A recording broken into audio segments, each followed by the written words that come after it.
Hello, teachers, librarians, parents, and students. Today is Chapter 4, so let's get started. The next day, did I say Chapter 4? Yeah. Oh my God. It's chapter. All right, I'm going to keep the...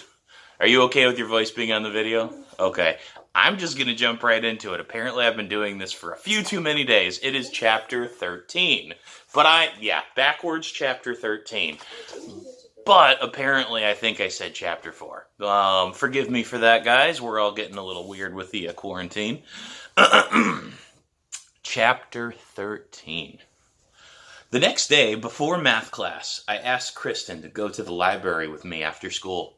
She agrees, but I can tell by the way she sighs that she's not as into the idea as I am. We meet at our lockers at the end of the day and head over. It's a good distance, but we get to talk a lot on the way.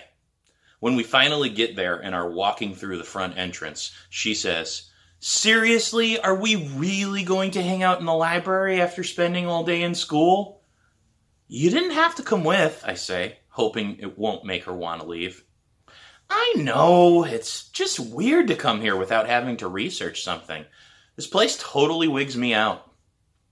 "Would it help to know we're coming here to get music?" "Depends on the music." I don't say anything else. Something tells me jazz would not get her approval. I find the computer with the card catalog and search for Buddy Rich. When my search returns a bunch of books on him, I find the advanced search options and tell the system I only want audio recordings. That gets me what I want, a whole list of albums. It turns out the guy recorded a ton of stuff. Most of them are at other libraries in the area and need to be special ordered, but I find 3 that are in our building. I write down their location on a scrap of paper and run off to find them. "So what's the deal with this guy anyway?" Kristen asks.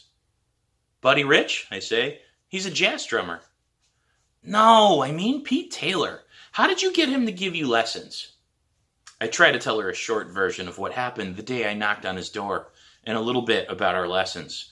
She winces at certain parts, as if my stories about Pete are like getting punched in the stomach. "He sounds mean," she says. I don't know how to respond. I can't argue with her. He isn't the nicest guy in the world, but I don't think he's mean. He just expects a lot. A whole lot. Maybe that's exactly what will ensure that I never hear anybody tell me I'm the worst drummer in the band ever again. "Are you sure this is what you want to do?" Kristen asks. I nod. I've never been more sure of anything. "What about your parents? If they find out what you're doing, they're going to lose their minds." "I've been in trouble plenty of times. I can handle it." "This isn't like bringing home a bad report card, Sam. You're stealing your parents' lawnmower to take secret drum lessons, all while deleting voicemails from the principal. Do you have any idea how insane that is?" "I know. I just want to learn enough to practice on my own. After that, they can ground me forever if they want." "Not forever. You're still coming to my pool party." Kristen frowns and puts a hand on my shoulder. "I'm sorry they cut music next year." I put my hand over hers and squeeze. We leave the library with 4 CDs, 2 Buddy Rich albums, something by Miles Davis, and some CD that looks like it's covered in sparkles. Kristen says a new friend of hers says it's pretty cool. It's still a while before Kristen has to be home for dinner, so we head to my house to find Brian building a fort out of couch pillows.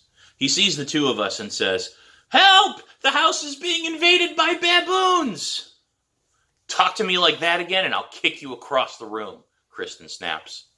My brother's face turns white as he retreats into his assemblage of pillows. We race upstairs and drag out an old CD player I inherited from my cousin. We plug it in, pop open the CD deck, and put in one of the Buddy Rich albums. Kristen lies on my bed and I lie on my stomach, my face inches from the CD player's digital display. I pull my baseball cap off and lay it on the floor next to the player. The music starts off quickly, quiet but intense. There's a lot of piano and a faint, light percussion. It sounds like a drum roll on the ride cymbal until I realize he's playing that fast with only one hand. Then the snare and toms kick in, and he plays something that sounds like musical chaos.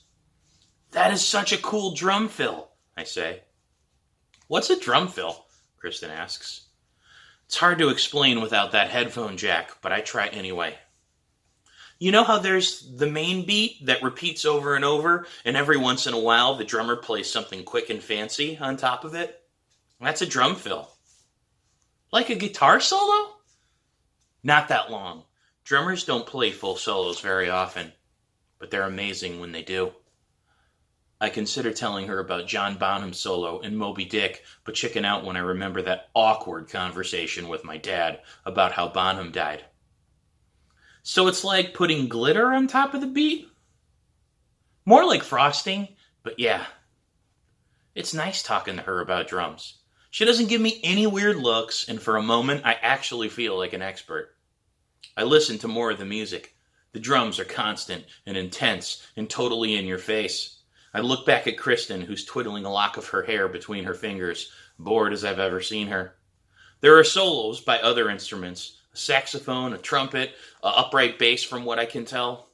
None of them are impressive. It's not until later in the song that Buddy Rich takes his drum solo, the longest solo of all, and everything in the song stops to wait for him. Only they're not waiting for him. They're left behind in the dust, thrown from the vehicle, tossed and spun across the pavement, lassoed and destroyed like a cowboy's victim.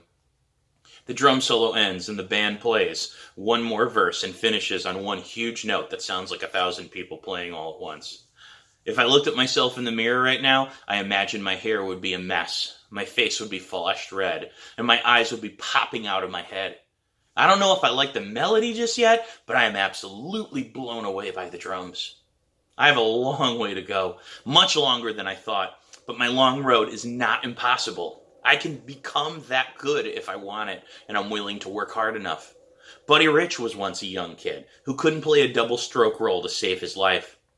That's why Pete said that I have to surpass him or I have failed. The only way to start learning is to see those who have done it and realize it's possible. I spy Kristen staring at me, giving me this intense look, like my face just lit on fire. She says, "Man, you're really into this stuff, aren't you?" I'm too nervous to tell the truth, so I say, I don't know. It's okay. It's not my thing, but I'm not going to make fun of you or anything. I know. It's not that. I push my hair behind my ears. It's like the inside of my head was recorded and played back for me. Maybe that sounds weird, but it's the only way to explain how it makes me feel. That's cool. Kristen swallows hard and turns away from me. If I knew how much you liked drums, I might have backed you up a little more. She and I both know what she means. Her silence whenever anyone made fun of me, backing out of the conversation when I was getting picked on, failing to do all those things friends are supposed to do. And then there's me, realizing how hard it can be to do the right thing, especially if nobody's there to knock you off your pedestal. It's okay, I say. You're still my friend. I spend the rest of the school week fidgeting through class and listening to jazz CDs on repeat at night. When Friday arrives, Miss Rinaldi opens rehearsal with an announcement. "It is time to both celebrate and panic," she says with a smile, "because our spring performance is exactly 1 week from today." A few kids gasp, while others roll their eyes, pretending not to care. Others are just excited we're closing in on the end of the year. Those of us excited about the performance stay very quiet. We spend the entire period playing our songs, trying to get through the whole list without stopping and failing the majority of the time. We get to the song where Scott and I play snare. He watches me intently, more so than before. When the song is finished, he says, "How are you playing your triplets?" I look at my fingers wrapped around the sticks. It takes me a moment to figure out what he means. "You mean my triple stroke roll?" "Yeah, whatever you call it." It's not a big deal. Instead of alternating snare hits, I'm playing 3 rights followed by 3 lefts. It's a good way to practice stick control. Scott sits down and gives it a try. tapping out a triple stroke roll on his knees. It doesn't sound bad for his first time. "You're getting pretty serious about this," he says. "I am, I think," I say. And I think, "I've always been serious about this, Scott. You just never noticed." Saturday arrives with a vengeance. I'm certain the second round of lawn mowing will be easier than the first. I am very wrong. The day begins with me forgetting to visit Pete's neighbor first. I travel all the way to another customer on the other side of town only to remember that I don't have enough gas.